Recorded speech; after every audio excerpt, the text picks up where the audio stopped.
Hello everyone, मैं मनीष सत्यवली स्वागत करता हूं आपका ई मेंटर्स के यूट्यूब चैनल में। एग्जाम वोके में हम डिस्कस कर रहे थे सीएचएसएल 2019 का टीयर 1 18 मार्च के। आज हम डिस्कस करेंगे यहाँ पर आफ्टरनून शिफ्ट। चलिए देखते हैं कौन से नंबर क्विज नंबर 108 हम यहाँ पर डिस्कस करेंगे। क्विज रिव्यू जरूर दीजिएगा हमारे चैनल में जब आप क्विज अटेम्प्ट करेंगे।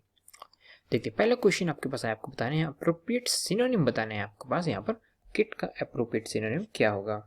का अप्रोप्रिएट सिनोनिम होगा यहाँ पे आपके पास इक्विपमेंट। ठीक है, अब समझने की कोशिश करते हैं यहाँ पर क्यों हुआ। देखिए किट क्या होता है, आपने स्पोर्ट्स किट सुना होगा, आपने सुना होगा आपके शेविंग किट सुना होगा, तो उसमें होता है कि आपके पास इक्विपमेंट है। आपके पास स्पोर्ट्स किट हो गया, आपका क्रिकेटिंग किट, क्रिकेट किट होगी जिसमें बैट होगा, आपके पास ग्लव्स होंगे, आपके पैड्स होंगे। तो कहने का मतलब आपके पास कुछ ना कुछ इक्विपमेंट होंगे ना आपके पास, जो आपको उस पर्टिकुलर टास्क जिसके लिए आप वो संभाल करके इक्विपमेंट वो हो सकते हैं। आपके पास शेविंग किट होगी, उसमें आपके पास रेजर होगा, ब्लेड होगा। तो किट जो है आपके पास उसका मतलब यही होता है, कोई भी इक्विपमेंट जो भी इंस्ट्रूमेंट जो भी आपके पास है वो। जैसे करेक्ट सिनोनिम यही होगा। इन्फॉर्मेशन तो जानकारी देना होता है किसी कुछ भी चीज़ के बारे में, न्यूज़ या इन्फॉर्मेशन, इन्फो इसको आप कहते हैं। ठीक है, एलिमेंट तो बिल्कुल भी नहीं हो सकते यहाँ पर, तो ये दोनों ऑप्शन गलत हो गए। पार्टिकल तो यहाँ पर पदार्थ के बारे में, ठीक है, कोई इसके बारे में कोई अनरिलेटेड यहाँ पर ऑप्शन है आपके पास। ठीक है, आशा करता हूँ ये आपको समझ में आ गया होगा। आगे बढ़ते हैं, यहाँ पे आपको बताना है ईडियम का मीनिंग बताना है। टच ऑल बेसिस का यहाँ पर करेक्ट मीनिंग क्या होगा इस ईडियम का? करेक्ट मीनिंग होगा आपके पास इंक्लूड एवरीथिंग। ठीक है, देखिए टच ऑल द बेसिस, ठीक है, सब बेसिस को छू के निकल जाए। अब बेसिस क्या होता है? देखिए बेस जो होता है ना आपके पास, जो आपके पास ये बेस होता है, यही सबसे ज्यादा मेन पार्ट होता है, आप कह सकते हैं ना मेन पार्ट होता है ये, यही सबसे लास्ट में चीज होती है जो सब चीज़ों को कवर करती है, ऐसा आप कह सकते हैं। तो किसी भी चीज़ का जब आप बेस टच करते हैं तो आप सारी चीज़ जो भी उसके बाद डिटेल्स हैं उनको आप इंक्लूड करते हैं, या उनको आप एक सरसरी निगाह से उनको देख लेते हैं। ठीक है, तो इंक्लूड कर लेते हैं या इनको पढ़ लेते हैं, गो थ्रू जाते हैं। तो इंक्लूड एवरीथिंग यहाँ पे आपके पास करेक्ट ऑप्शन में आएगा। बाकी सारे ऑप्शन गलत होंगे। Force someone to do something नहीं है, ऐसा नहीं है। स्ट्रेच योर हैंड सही, ऐसा कुछ नहीं है। ठीक है, इमेजिन यू आर फ्लाइंग, तो ये बहुत ही इररिलेवेंट ऑप्शन है आपके। ठीक है, आशा करता हूँ ये भी आपको समझ में आ गया होगा। चलिए आगे बढ़ते हैं। आपको बताना है एंटोनिम का यहाँ पे आपके पास करेक्ट वर्सटाइल का करेक्ट एंटोनिम क्या होगा? तो वर्सटाइल का करेक्ट एंटोनिम होगा आपके पास इनफ्लेक्सिबल। ठीक है, समझने की कोशिश करते हैं। वर्सटाइल आपने सुना होगा, जो वर्सटाइल जो वर्ड है आपके पास क्या ध्यान में आएगा आपको? एक्टर। ठीक है, तो एक्टर जो आपके वर्सटाइल होता है आपके पास, कहने का मतलब आप डिफरेंट जो आपके जॉनर्स होते हैं आपके पास मूवी के, कॉमेडी हो हॉरर हो, तो उनमें जो भी है आपके फाइटिंग हो, आपके पास डांस आपके पास, उसमें आपके पास वर्सटाइल होता है। वर्सटाइल कहने का मतलब है they are able to do many things. ठीक है, मैनी थिंग, जो बहुत सारी अलग अलग टाइप की चीज़ों को कर सके वो आपके पास क्या होता है? एक वर्सटाइल, एक मीनिंग ये निकलता है। और आपके पास किसकी जो जो यूजेस होते हैं, ठीक है, जो मैनी चीज़ों को, जो बहुत सारी चीज़ों को कर सके, उसके बहुत सारे यूजेस हो सकते हैं। तो ये डिफरेंट के सेंस में होता है आपके पास। ठीक है, जो डिफरेंट टाइप्स की चीज़ों को कर सके, डिफरेंट जिसके यूजेस हों, वो आपके पास वर्सटाइल होता है। ठीक है, अब यूजेस किसके होंगे? चीज़ के होंगे, तो ये थिंग के लिए यूज होता है ये मीनिंग। और आपके पास एक्टर होता है, आपके पर्सन के लिए यूज होता है जो बहुत सारे काम कर सकता है अलग अलग। He is able to do many things. ठीक है, वाली चीज आपके पास। तो वर्सटाइल एक्टर का आप अच्छे से एग्जांपल है, आप याद रख सकते हैं। तो वर्सटाइल का मतलब क्या हो गया आपके पास? इनफ्लेक्सिबल अगर आपके करेक्ट एंटोनिम होगा। क्यों? फ्लेक्सिबल का मतलब लचीला होता है, इनफ्लेक्सिबल उसको नेगेटिव कर रहा है, तो ये बिल्कुल उल्टा हो गया ना। एक टाइप का वर्सटाइल का मतलब क्या होता है? किसी भी ढल जा रहा है, एक टाइप का ना, कोई भी काम करने के लिए आप बोले तो उसमें ढल जाता है, तो फ्लेक्सिबिलिटी दर्शाता है, अडेप्ट हो जाता है उस चीज में। ठीक है, जल्दी अडेप्ट कर लेते हैं, तो वो सेंस है यहाँ पर। तो इसका एंटोनिम क्या होगा? इनफ्लेक्सिबल, जो नहीं है फ्लेक्सिबल, जो अडेप्ट नहीं कर सकता, जो इतनी सारी चीजें नहीं कर सकता। तो इसलिए ये हो गया उसके बाद करेक्ट एंटोनिम। ठीक है, ऑनेस्ट तो बिल्कुल ईमानदार तो यहाँ पे नहीं होगा ना ऐसा। और यहाँ पे इनसिंसियर, जो सिंसियर ना हो। ठीक है, ये भी गलत हो गया। ट्रूथफुल और ऑनेस्ट कह सकते हैं आप दोनों के मोरलेस के एक सिनोनिम हो गया एक टाइप के। ठीक है, जो ट्रुथ से बड़ा हो, बिल्कुल स्पीकिंग ओनली ट्रुथ, जो सिर्फ सच बोले। ठीक है, आशा करता हूँ ये भी आपको समझ में आ गया होगा। आगे बढ़ते हैं। सिनोनिम बताना आपके पास एप्रोप्रिएट एनोडाइन का आपके पास कौन सा होगा? एनोडाइन का करेक्ट सिनोनिम होगा आपके पास बिनाइन। ठीक है, एनोडाइन का मीनिंग समझने की पहले कोशिश करते हैं। एनोडाइन का मतलब होता है कि कोई ऐसी चीज ना, जैसे आप कोई चीज बोलें या कोई ऐसी हरकत करें, कोई भी आपका ऐसा एक्शन जो दूसरों की फीलिंग्स को हर्ट ना करे। ठीक है, ताकि उससे डिसएग्री कर जाए। ठीक है, या उनको क्या कहते हैं, मजबूर करते हुए डिसएग्री करे या उनको अपसेट करे। तो आपका कोई सा भी एक्शन ना, ऐसे याद रखना, एक्शन कोई सा भी हो वो किसी को अपसेट ना करे। ठीक है, अपसेट ऐसे लिख के क्रॉस मार दिया करे, बिल्कुल अच्छे से याद रहेगा आपके पास एनोडाइन का मतलब क्या होता है। या आप कह सकते हैं जैसे आप टेस्ट के सेंस में डिस्कस करेंगे तो कोई भी टेस्टलेस चीज जो भी होती है आपके पास, ये अनअट्रैक्टिव चीज, ऐसे भी थोड़ा मीनिंग को एक्सटेंड करेंगे तो ये भी हो सकता है इसका मीनिंग। तो मेनली मीनिंग हुआ कोई भी आपका ऐसा एक्शन, कोई भी आपका कोई ऐसा जो आपने बोल रहे हो कोई भी चीज़ वो दूसरे को अपसेट ना करे, मतलब उनको कम ऐसा इफेक्ट उनके ऊपर हो ताकि वो मतलब एंग्री ना हो जाए एक टाइप से, ठीक, वो इसका मीनिंग हो जाएगा यहाँ पर, ठीक। अगर हार्मफुल जो बिल्कुल जो हार्म करे या उससे भरा हो बिल्कुल, ठीक है, बिल्कुल ऑफेंसिव मोड में, बिल्कुल एग्रेसिव मोड में, आपके पास डेंजरस मोड में हो तो ये तो बिल्कुल भी नहीं होगा। आपके पास क्या पूछा गया यहाँ पे, सिनोनिम पूछा गया आपके पास, ठीक है, एंटोनिम नहीं पूछा ना, एंटोनिम पूछा था तो ये हो जाता आपके पास, ठीक है। यहाँ पर तो आप किसी को अपसेट नहीं कर रहे हैं, ठीक है, आप कुछ हार्म नहीं पहुंचा रहे हैं, ठीक। बिनाइन का मतलब होता है, बिनाइन का मतलब है जेंटल कट्स के सेंस में होता है, ठीक है। बिनाइन ट्यूमर आपने सुना हो जो इजीली स्प्रेड नहीं करता, तो बिनाइन का मतलब होता है कि बस जो चीज़ आपके पास काइंड होती है आपके पास और जेंटल होती है, ठीक है। ये अच्छे वर्ड्स हैं, काइंड प्लस जेंटल, ये आपके पास बिनाइन का मीनिंग कन्वे कर देते हैं, इसलिए ये करेक्ट हो गया। ये आपको किसी को अपसेट नहीं करना, आप बिल्कुल क्या एक सौम्य व्यवहार आपका दर्शा रहे हैं। हॉस्टाइल का मतलब तो होते हैं आपके पास अनफ्रेंडली बिहेवियर, ठीक है। आपके हॉस्टाइल आपके पास कंट्री आपने सुना होगा, हॉस्टाइल रिलेशंस आपने सुना होगा, तो अनफ्रेंडली रिलेशंस और मोर और लेस क्या होता है आपके पास, ये एग्रेसिव भी होते हैं, ठीक है। ठीक है, जैसे आपके इंडिया पाकिस्तान के बीच में भी क्या है, हॉस्टाइल रिलेशंस चल रहे हैं, ठीक है। वैसे रही 1947 से हॉस्टाइल ही, तो अग्रेसिव रहते हैं, तो अग्रेसिव और अनफ्रेंडलीनेस भी यहाँ पे दोनों वर्ड आपको याद रखने हैं।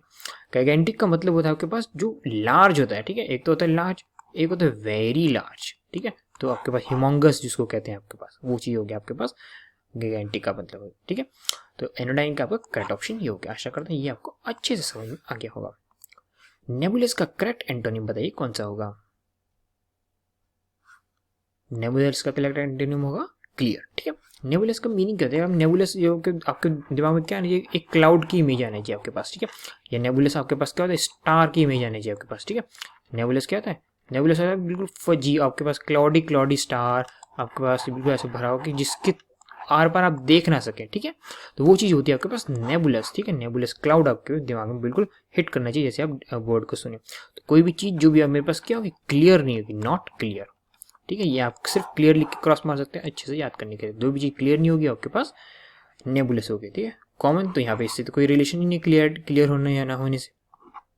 तो आपके पास जो आम चीज़ है आपका जनरल चीज उससे रिलेटेड हो, या कह सकते हैं जो दोनों चीज़ों के बीच में क्या है एक समान चीज़ है वो कॉमन चीज़ होगी, तो ये बिल्कुल रिलेटेड नहीं है इससे। फैमिलियर जो नोन हो चीज़, जिसके बारे में आप जानते हो, सबको पता हो, दिख सकती हो जो चीज़, ठीक है, वो चीज़, तो ये बिल्कुल क्या आपके पास इससे कनेक्टेड नहीं है। मीनिंग क्लियर यहाँ पर अगर आप देखेंगे तो एंटोनिम यहाँ पे स्ट्रेट वे एंटोनिम यहाँ पे जा रहा है, ठीक है, ठीक है। अब म्यूचुअल का मतलब क्या होता है, जो चीज़ दोनों के बीच में जैसे म्यूचुअल फीलिंग्स होती हैं आपके, जो चीज़ आप दोनों मिलके जो चीज़ कोई शेयर करते हैं, तो आपके म्यूचुअल रिलेशनशिप्स होते हैं आपके पास। तो कोई सी वैसे फीलिंग को डिस्क्राइब करना है जो दो और दो से ज़्यादा लोगों के बीच में बराबर बटी हुई, जैसे आप कह सकते हैं ऐसे, जैसे म्यूचुअल रिलेशंस आपने पढ़ा होगा, ठीक है। ये जो एरिया होता है आपके पास, ये दोनों एरिया क्या है, दोनों शेयर कर रहे हैं, तो वो म्यूचुअल का मीनिंग होता है, ठीक है। आशा करते हैं ये भी आपको समझ में आ गया होगा। बढ़ते हुए नेक्स्ट क्वेश्चन की तरफ। बताना है आपके पास one word substitution, small room where dishes are washed, बताइए करेक्ट ऑप्शन कौन सा होगा। इसका करेक्ट ऑप्शन होगा आपके पास स्कलरी, ठीक है। आप समझने की कोशिश करते हैं स्मॉल रूम, देखिए वर्ड्स को यहाँ पे पकड़ने की कोशिश कीजिए। एक छोटा सा रूम जहाँ पे आपके डिशेस क्या होता है, आपके बर्तन, जो खाने के बाद आपके पास बर्तन जो होते हैं ना, जूठे बर्तन होते हैं, वो चीज़ होता है आपके पास, ठीक है। डिशेस आर वॉश, ठीक है। आपके प्लेट्स आपके पास चम्मच जो भी होती है आपके पास, उनको धोने की कौन सी ऐसा छोटा सा रूम है जहाँ पे वो धोए जाते हैं। एंटी रूम क्या होता है मेरे पास, एंटी रूम होता है, एंटी यहाँ पे गैप नहीं आता, ये रॉन्ग किया ऐसे यार, यहाँ पे आपका हाइफन बिल्कुल नहीं आता आपके पास, ठीक है। एंटी रूम एक साथ लिखा जाता है इस वर्ड को। तो एंटी रूम का जो मतलब होता है, एक ऐसा रूम होता है जिसे अगर आप कहने की कोशिश करूँ, जैसे आपको पहले बिठाया जाता है, एक वेटिंग एरिया, छोटा सा रूम होता है। जैसे मान लीजिए एक बड़ा कमरा है आपके पास, यहाँ आपको जाना है, तो आपको क्या होता है, एक छोटा सा कमरा यहाँ पे आपको वेट करने के लिए दिया, तो जहाँ पर कोई एक ऐसा छोटा सा कमरा, ये एंटी रूम होता है, वो कमरा जो आपके पास एक बिगर हॉल में जाने से पहले आपको जहाँ पे वेट करके रहना पड़ता है, ठीक है। इसमें एंट्री करने से पहले, बिग हॉल में एंट्री करने से पहले जहाँ आपको रहना पड़ता है, ठीक है। जनरली ये जो आपके पास है पब्लिक बिल्डिंग, जो इंपॉर्टेंट बिल्डिंग्स होती है वहाँ पर होता है, आपको एक छोटे से एरिया में पहले वेट कराया जाता है, फिर आपको बड़ी सी जो आपका हॉल होता है, रूम होता है, वहाँ पे एंट्री दी जाती है, ठीक। तो वो गया एंट्री रूम, तो वो ये बिल्कुल रॉन्ग हो गया, यहाँ पर बर्तन होते हैं, बड़ी जगह नहीं होती।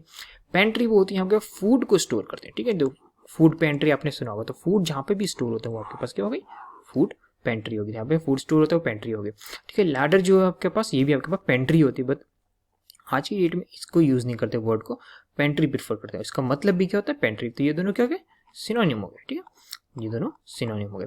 स्कलरी है आपके पास वो जगह होती है जहाँ पे आपके पास बर्तन, जो आपके जूठे बर्तन होते हैं उनको धोया जाता है, ठीक है। आशा करता हूँ ये भी आपको समझ में आ गया होगा। आगे बढ़ते हैं। Select the word with the correct spelling, बताइए, ये तो बहुत ही ईजी है, बता देंगे आप, स्मार्ट है बहुत, ठीक है। इसका करेक्ट ऑप्शन होगा आपके पास इम्पेकेबल, ठीक है। अब समझने की कोशिश करते हैं, पहले में देखते हैं इसमें स्पेलिंग क्या मिस्टेक है। इम्प्रेशनेबल के में क्या स्पेलिंग मिस्टेक है, आपके पास डबल एस आता है, हमेशा ध्यान दीजिए। इम्प्रेशनेबल, इम्प्रेशनेबल किससे वर्ड बना आपके पास, इम्प्रेशन से, ठीक है, यानी कि इन्फ्लुएंस, ये आप प्रभाव डाल पा रहे हैं कि नहीं किसी के ऊपर, ठीक है, जो प्रभाव डाल पाए, किसी के ऊपर प्रभाव डाल पाए, ठीक है, इजीली इन्फ्लुएंस या अफेक्ट जो भी हो जाए किसी के भी द्वारा, वो आपके पास इम्प्रेशनेबल हो गया आपके पास। तो ये आपके पास इनकरेक्ट स्पेलिंग, तो आपको चूज करना था करेक्ट, इसलिए ऑप्शन गलत हो गया। इम्पेकेबल, इम्पेकेबल मतलब कह सकते हैं आप जो मिस्टेक कमिट ना करें, ये आप कह सकते हैं फॉल्टलेस, जिसमें वो फॉल्टलेस जो चीज हो आपके पास, ठीक है, फॉल्टलेस कोई भी चीज होगी आपके पास इम्पेकेबल होगी, या जो मिस्टेक्स ना करके फॉल्ट ना हो जिसमें इम्पेकेबल हो गया। तो ध्यान दीजिए आपके पास डबल सी आपको याद रखना, ये बहुत इंपॉर्टेंट होता है। ससेप्टिबल, यहां पर आपने क्या मिस कर दिया, यू के बाद एस मिस कर दिया, SUSCEPTIBLE। ससेप्टिबल का मतलब जो होता है आपके पास, जो कह सकते हैं आप, जो लाइकली टू बी इन्फ्लुएंस, जो जल्दी इन्फ्लुएंस्ड हो जाता है, ठीक है। तो ये जो आपके पास इम्प्रेशनेबल और ससेप्टेबल है, ये दोनों क्या हो गए, एक टाइप के सिनोनिम होंगे। आपका ऐसा ऑप्शन से भी समझना है कौन एक दूसरे के सिनोनिम। तो ससेप्टेबल मतलब जो इजीली इन्फ्लुएंस होता है, इन्फ्लुएंस किसी के बातों में आके इन्फ्लुएंस हो सकता है, या किसी के अटैक के द्वारा इन्फ्लुएंस हो सकता है, ठीक है, किसी के इमोशंस के द्वारा इन्फ्लुएंस हो सकता है, वो सारी चीजें इसमें आपके पास इंक्लूड हो। बस मेन पॉइंट है इन्फ्लुएंस हो रहा है आपके पास, प्रभावित हो रहा है वो चीज या वस्तु, चीज या इंसान, कोई भी चीज, ठीक है। और प्रोपेंसिटी में आपने क्या मिस कर दिया, यहाँ पे सी की जगह आपने एस लगाना था यहाँ पर, ठीक है, तब करेक्ट स्पेलिंग में, इसलिए इनकरेक्ट स्पेलिंग। तो प्रोपेंसिटी का मतलब होता है आपके पास किसी का कह सकते हैं मुझे उसके लिए प्रोपेंसिटी है, कहने का मतलब है आपके पास एक डिजायर टाइप का होता है, एक वर्ड याद है बस, डिजायर। तो किसी भी चीज के लिए डिजायर करना, ठीक है, जो आपके पास चाहिए, भैया मैं ये चीज चाहिए, और बिहेव करना उस चीज को, क्योंकि ये नॉन है मेरे पास, तो आपके बिहेवियर से यहाँ पे रिलेटेड, तो डिजायर किसी भी चीज के लिए करना, और ये नेचुरल होता है ना ध्यान दीजिए। तो प्रोपेंसिटी के यहाँ पे मीनिंग, आशा करता हूँ ये भी आपको समझ में आ गया होगा। आगे चलते हैं, आपको देखने यहाँ पे ईडियम आप जो ब्रैकेट में गिवन है इसका मीनिंग बता रहे हैं। The police was able to find the guilty but the big fish escaped. बताइए करेक्ट ऑप्शन कौन सा होगा, बिग फिश का मीनिंग करेक्ट, इसका करेक्ट मीनिंग होगा आपके पास मेन लीडर्स, ठीक है। समझने की कोशिश करते हैं, यहाँ पे सेंटेंस कह रहे थे पुलिस, जो आपके पास पुलिस है वो able to find the guilty, वो अपने अपराधी है जो भी इसने दोष किया हुआ है, जिसने भी कमिट करिए में क्राइम या कोई भी रूल तोड़ा है, उसको फाइंड करने में, ढूंढने में कारगर साबित हुई। बट जो बिग फिश थी वो उड़ गई, मतलब चली गई, एस्केप हो गई। आप फिश तो उड़ेगी नहीं ना, यहाँ पे गायब तो हो गई नहीं फिश के, तो यहाँ बात नहीं। तो बिग फिश कुछ ना कोई एक आपका किसी चीज को संकेत कर रहा है फिश के द्वारा। तो ये किसको संकेत कर रहे हैं यहाँ पर आपके पास, जो बड़े बड़े लोग जो होते हैं ना आपके छोटे छोटे, जब पुलिस जो होती है आपके पास, वही तो पकड़ लिए छोटे छोटे लोग, बड़े बड़े लोग जो उनके पीछे होते हैं आपके पास, ठीक है, जो आपके चले लॉबी चलाते हैं, जो बिल्कुल कहते हैं टॉप पे बैठ रहते हैं, उनको वो क्या हो गया, बच के निकल गए, वो उनको वो नहीं पकड़ पाई, ठीक है। ऑब्वियसली उनके पास मनी इन पावर है, आपके पास स्ट्रेंथ मसल है, तो इसलिए बच गए होंगे, ठीक है।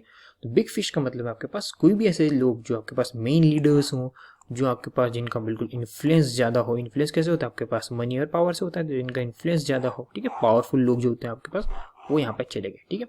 अब यहाँ पे देखिए प्लम्प एक वर्ड आया, प्लम्प का मतलब क्या होता है, कि बिग का मतलब ये मैं समझ लीजिए, जैसे आपके पास जो फिश है, अगर वो आपके पास बिग फिश है यहाँ पे, तो आपके पास आप सोचेंगे कि ये आपके पास क्या है, मोटी है। तो प्लम्प का मतलब क्या था, क्या मोटा आदमी है आपके पास, ठीक है। प्लम्प का मतलब क्या था, सॉफ्ट प्लस राउंड, ठीक है, जो सॉफ्ट भी होगा राउंड भी होगा क्या होगा, मोटा होगा, ठीक है। तो ये आपको बताने की, कंफ्यूज करने की कोशिश है, प्लम्प मैन, ठीक है, ऐसा नहीं है बिग का मतलब ये है कि मोटा ही होगा। तो आपका मीनिंग पूछा था मेन लीडर्स आपके, जो आपके पास जिनका मेन कल्प्रिट जो होता है उनको आपने क्या वो बच के निकल गए। टॉल पीपल भी यहाँ पे नहीं, लार्ज साइज भी नहीं, तो ये इसलिए दोनों गलत हो गए। आशा करता हूँ ये भी समझ में आ गया होगा। पढ़ते हैं नेक्स्ट क्वेश्चन की तरफ। पर्सन और thing that is the centre of the attention. बताइए वन वर्ड सब्स्टिट्यूशन क्या होगा। तो इसका वन वर्ड सब्स्टिट्यूशन होगा आपके पास साइनेशियल, ठीक है, साइनेशियल इसका आपके पास वन वर्ड सब्स्टिट्यूशन होगा। देखते हैं कोई भी आपके पास जो भी पर्सन हो, चाहे आपके पास व्यक्ति हो या वस्तु हो, कोई भी हो, क्या सेंटर ऑफ अटेंशन है, ठीक है। अट्रैक्शन बोल दी मैंने, सेंटर ऑफ अटेंशन जो आपके पास, मतलब कहने का मतलब है सारे जो लोग हैं ना और उसी की तरफ ऐसे नजरें गड़ा के देखें, कोई ऐसी चीज़ यहाँ पर रखी है, ये भी इसको देख रहा है, ये भी इसको देख रहा है, सब इसी को ही देख रहे हैं, तो वो चीज़ क्या हुई, वो चीज़ या पर्सन क्या हो, सेंटर ऑफ अटेंशन बन जाएगा। ठीक है, तो बताना आपका वन वर्ड सब्स्टिट्यूशन क्या होगा, तो वो क्या होगा, साइनर्जिया। ठीक है, ऑर्गेनाइजर तो वो होगा जो आपके पास जो अरेंजमेंट्स करता है, जो भी आपके पास कोई भी इवेंट है या कोई भी फंक्शन है उसको अरेंज करता है, वो होता है आपके पास स्पॉन्सर्स कह सकते हैं आप एक टाइप के। ठीक है, पॉलिटिशियन तो आपके पास राजनेता हैं, बहुत ज़्यादा डिबेट में रहते हैं ना, बहुत ज़्यादा अच्छे। तो लीडर जो आपके पास जो लीड करते हैं, जो आप किसी भी मिशन या किसी भी एम को अचीव करने जो फ्रॉम द फ्रंट जो लीड करते हैं, आपको गाइड करते हैं, वो आपके लीडर हो जाएंगे। ठीक, सो करता हूँ ये सारी डिफेंस आपको समझ में आ गया। साइनर्जिया होता है आपके पास सेंटर ऑफ अट्रैक्शन। चलिए चलते हैं अपने नेक्स्ट क्वेश्चन की तरफ। नेक्स्ट क्वेश्चन कह रहा है आपके पास इनकरेक्ट स्पेलिंग बतानी है आपके पास 4 ऑप्शन में से, तो इसमें इनकरेक्ट स्पेलिंग कौन सी होगी आपके पास, मेडिटेटिव। अब इनकरेक्ट क्यों होगी, क्या इसमें आपके पास दिक्कत आ गई है, देखिए दिक्कत ये आ गई आपके पास मेडिटेटिव में आपके पास डी के बाद ई नहीं आता, आई आता है। ठीक है, तो MEDITATIVE, तो ये आपके पास करेक्ट स्पेलिंग इसकी हो जाएगी, तो इसलिए इनकरेक्ट थी, तो इसलिए ऑप्शन होगा। मेडिटेटिव का मतलब होता है जो आपके पास क्या था, अब डीप थिंकिंग कह सकते हैं। ठीक है, आप मेडिटेट करते हैं ना, योगा मेडिटेशन सुना होगा आपने। ठीक है, आजकल तो बहुत स्ट्रेसफुल दुनिया में बहुत ही आम चीज़ हो गई है, सभी लोग कर रहे हैं। ठीक है, तो आप बहुत ही आप डीप थिंकिंग करते हैं, आप सोचते हैं अपने बॉडी के बारे में, कैसे आपके बॉडी, आपके पास कॉस्मोस रिलेशन है आपके पास बॉडी का यूनिवर्स के साथ, तो वो चीज़ आपके पास डीप थिंकिंग, सोचना उन चीज़ों के बारे में आप मेडिटेट करते हैं। एप्रीहेंसिव का मतलब होता है फियर्स। ठीक है, कि आपके पास फियर होता है कि आपके पास ये हो जाएगा। ठीक है, किसी के बारे में चिंता होना, किसी चीज़ के बारे में फ्राइटन होना कि आपके पास कोई ना कोई एक अनहोनी हो सकती है आपके साथ। ठीक है, तो एप्रीहेंसिव का भी अभी हाल ही में क्या आपके पास फार्मर्स से दे आर एप्रीहेंशन, ठीक है, they have apprehension about their future. ठीक है, how they will sell the food produce in the market, APMC। तो आप कह सकते हैं फार्मर से रिलेट करके आप याद कर सकते हो, तो आप करंट सिचुएशन से वर्ड्स को याद करने की कोशिश कीजिए। तो एप्रीहेंसिव का मतलब होता है जो क्या होता है, मतलब वरीड होता है, आपके डरा हुआ होता है बिल्कुल किसी अनप्लीजेंट सिचुएशन के लिए। ठीक, तो ये रंग हो गया यहाँ पर आपके पास, ये तो करेक्ट स्पेलिंग। अपेंडेड करना किसी को चीज़ को ऐड करना। ठीक है, और ऐड वो भी कब, किसी को जब एंड में आप ऐड करते हैं किसी भी चीज़ को ना, किसी को आपने कोई चीज़ लिखी है उसके एंड में आप किसी चीज़ को ऐड करना चाहते हैं, जो छूट जाती है उसको हम कहते हैं अपेंड करना। ठीक है, ये भी गलत हो गया यहाँ पर। पेंसिव का मतलब होता है यही आपके पास ज़्यादा सोचना, बट जब आप यहाँ पे सोचते हैं, ये थिंकिंग का सेंस तो होता है आपके पास पेंसिव में, बट आपके पास कब थिंक करते हैं, जब आप दुखी होते हैं, सैड होते हैं, या आप सॉरो फील कर रहे होते हैं। ठीक है, तो सिचुएशन पे भी तो डिपेंड करती है आप कब सोचते हैं। ठीक है, वाली चीज़ है। तो पेंसिव में आपके पास एक हिडन मीनिंग अटैच होता है आपका नेगेटिव, जो आपके पास सैड और सरो का यहाँ पर दिया जाता है। ठीक है, आशा करता हूँ ये भी आपको समझ में आ गया होगा। तो क्विज 108 यहाँ पे खत्म हुआ। आपको रिव्यू जरूर देना है जब आपको इसको अटेम्प्ट करें, इजी मॉडरेट डिफिकल्ट बताइएगा, चूज कीजिएगा, टिक कीजिएगा जब आपको इसको अटेम्प्ट करेंगे। ठीक है, ये कुछ मीडियम्स हैं जिनसे आप हमसे कनेक्ट हो सकते हैं। क्विज बाय ई मेंटर्स टीम को ज्वाइन कीजिए, क्विज को अटेम्प्ट कीजिए, ई मेंटर्स चैनल से ज्वाइन कीजिए, ई मेंटर्स के ग्रुप से भी आप ज्वाइन हो सकते हैं। तो तब तक के लिए मुझे दीजिए इजाज़त, अपना ख्याल रखिए, अपने माता पिता का ध्यान रखिए, धन्यवाद।